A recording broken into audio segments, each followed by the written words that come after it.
Hey everyone, Leigh Calvert here, Realtor with Briggs, Freeman, Sotheby's International Realty. So you're thinking about buying a house, thinking about interviewing, getting a real estate agent to help you along the way. Did you know that about 65% of people hire the first agent they speak to? Isn't that crazy? 65%, just one agent.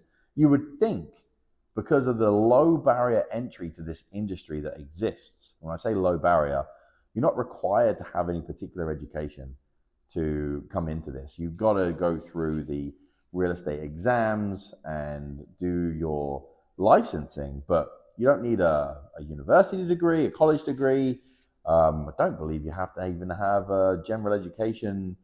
What do you guys call it in the US? We call it our GCSEs in England. Anyway, I don't think you have to pass. I don't think you have to pass high school either, but you do have to do the testing. Anyway, low barrier entry into the industry. I would like to employ that you do some due diligence in your interviewing of agents. Too many risks and bad stories out there from some getting connected with ones that they could have just done some due diligence in.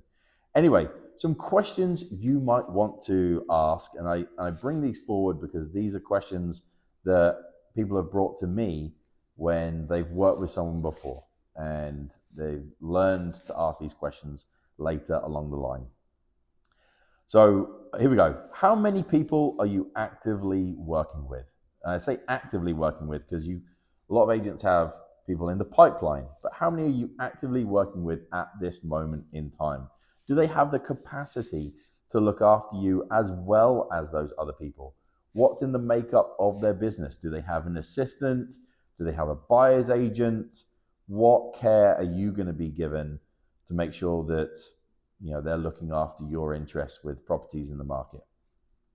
Do they have an idea in place should multiple buyers of theirs want the same property? How do they handle that? In a market with low inventory and multiple buyers, that is a situation that can come up.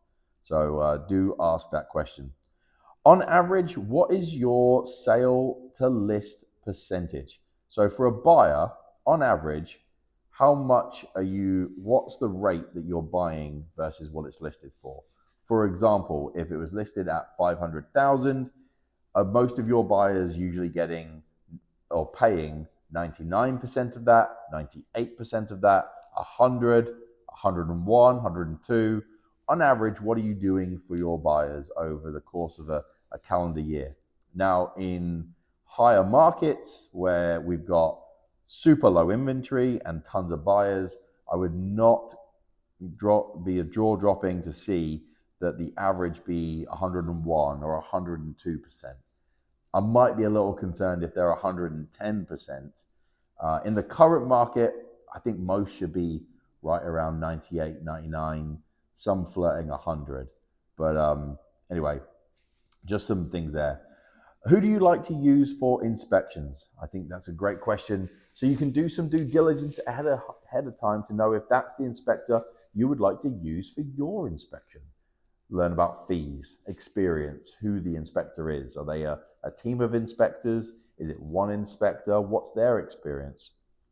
How many buyers do you help per year? Now, I bring this up because it can obviously greatly vary depending on the agent, but we're talking about experience.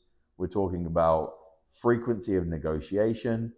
Now, you might have an agent that did 1,000 deals over the course of their 20-year career. But if lately they've only been doing 5, maybe 10 deals a year, how often are they negotiating? Are they negotiating different things because of the new paperwork? There's new buyer trends in the area. There's new ways and ideas of how to negotiate around a deal. So there's things there that I think can play in with what you're doing and how your deal is negotiated.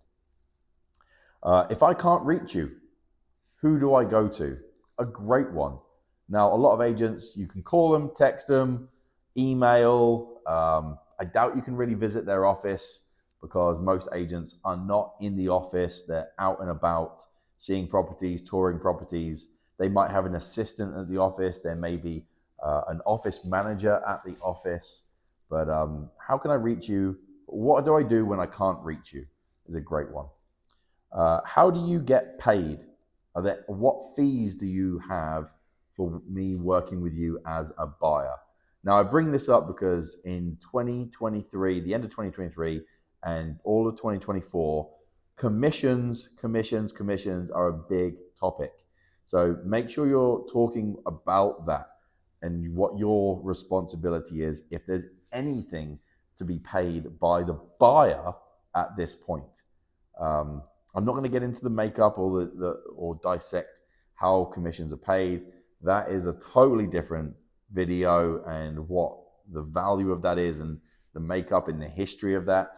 But do ask if there's any fees related for the buyer and how the agent gets paid and what they get paid. How much do they get paid?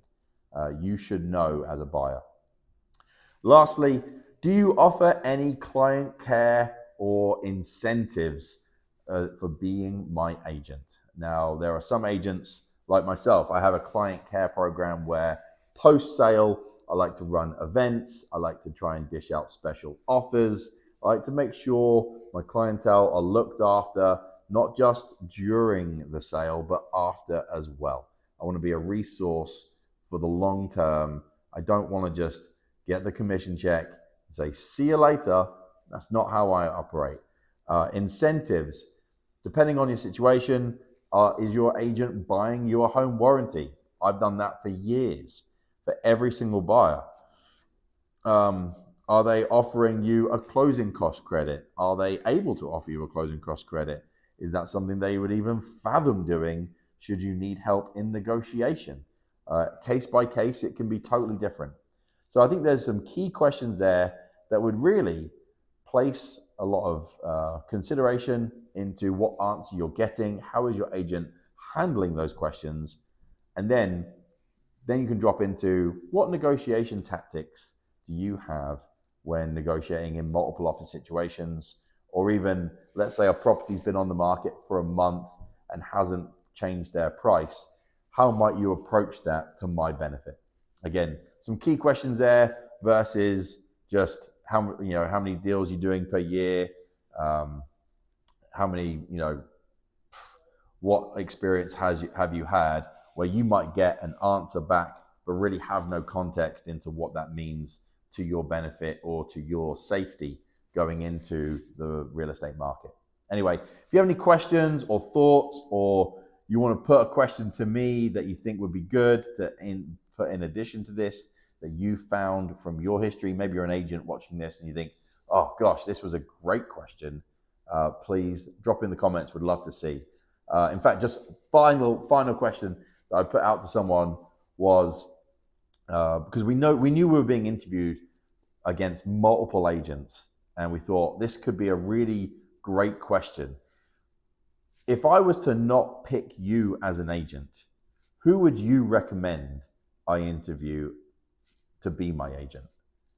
And I thought that was a really good question, because I think there's a lot of value in that as a buyer and a seller, to be honest, to really understand how to navigate the agent's opinions of other agents and their expertise.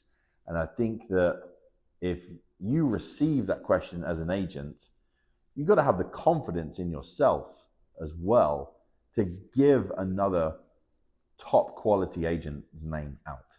Like for me, I would give 2 or 3 names out that I think are great competitors and really industry colleagues in the market that I feel good to be in the same category as, and I think what I'm offering is good enough to stand up against any of them anyway. But anyway, some great questions there, I think, for you to consider when speaking to an agent to represent you in a buy.